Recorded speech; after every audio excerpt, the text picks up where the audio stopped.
మన రాయగడ న్యూస్కు స్వాగతం. రాయగడ రైల్వే స్టేషన్ సూచిక బోర్డులో తెలుగు భాషను తొలగించడంపై స్థానిక తెలుగు సంఘాలు తీవ్ర ఆందోళన వ్యక్తం చేశాయి. రాయగడ రైల్వే డివిజన్గా అభివృద్ధి చెందుతున్న ఈ సమయంలో దశాబ్దాలుగా సూచిక బోర్డుపై కొనసాగుతున్న తెలుగు భాషను ఎలాంటి ముందస్తు సమాచారం లేకుండా తొలగించడం తెలుగు ప్రజల మనోభావాలను దెబ్బతీసిందని సంఘాల ప్రతినిధులు ఆరోపించారు. తెలుగు భాషను యథావిధిగా పునరుద్ధరించాలని డిమాండ్ చేస్తూ శుక్రవారం రైల్వే అధికారులకు వినతిపత్రం అందజేశారు. ఉత్కల తెలుగు సమాఖ్య అధ్యక్షుడు యాళ్లకొండబాబు ఆధ్వర్యంలో తెలుగు సంఘాల ప్రతినిధులు East Coast Railway assistant divisional engineer Rajendra కుమార్ను కలిసి తమ వినతిపత్రాన్ని సమర్పించారు. మొదటి నుంచే రాయగడ రైల్వే స్టేషన్ సూచిక బోర్డులో తెలుగు భాషకు స్థానం ఉందని, ఇటీవల దానిని తొలగించడం సరికాదని వారు పేర్కొన్నారు. ఒడిశా సంస్కృతిని కాపాడుకుంటూ సన్మానించుకుంటూ తెలుగు సంస్కృతి కూడా ఎలాగ డెవలప్ అవుతుందన్న ఉద్దేశంతో ముందుకు అన్ని యూనియన్లు, అన్ని కమ్యూనిటీలు, అన్ని కులాల వారు అందరూ కలిపి, తెలుగు వారు అందరం కలిపి ముందుకెళ్ళే పరిస్థితి ప్రస్తుతం ఉంది.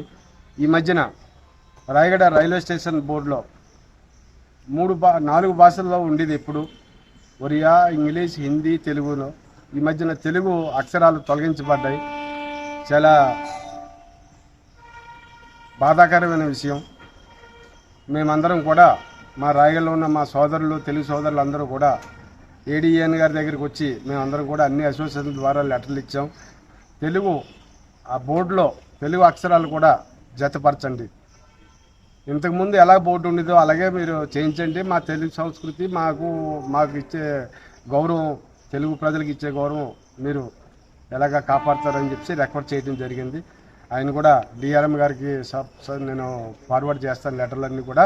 డిఎం గారు ఎప్పుడు వస్తే అప్పుడు మీకు అందరికీ కవర్ పెడతాను, మీరు అందరూ కూడా డిఆర్ఎం గారికి ఒకసారి కలండి, మాట్లాడదామని అన్నారు.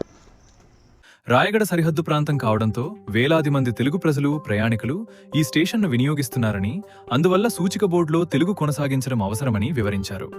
భాషా వైవిధ్యాన్ని, స్థానిక ప్రజల మనోభావాలను గౌరవిస్తూ తెలుగును తిరిగి చేర్చాలని కోరారు. ఈ అంశాన్ని రైల్వే ఉన్నతాధికారుల దృష్టికి తీసుకెళ్లి తగిన చర్యలు తీసుకునేలా కృషి చేస్తానని assistant divisional engineer Rajendra Kumar హామీ ఇచ్చారు. ఈ కార్యక్రమంలో కళింగ వైశ్య సంఘం అధ్యక్షుడు కింతలి అమర్నాథ్, పుట్నూరు భాస్కర్ రావు, సిహెచ్ సోంబాబు, టంకాల జయరాం, బొచ్చ శ్రీనివాస్, చిన్నారి విజయమోహన్ తదితర తెలుగు సంఘాల ప్రతినిధులు పాల్గొన్నారు. ఇలాంటి తాజా వార్తల కోసం మన రాయగడ న్యూస్ యూట్యూబ్ ఛానల్ను సబ్స్క్రైబ్ చేయండి. వీడియోను లైక్ చేసి షేర్ చేయడం మర్చిపోవద్దు.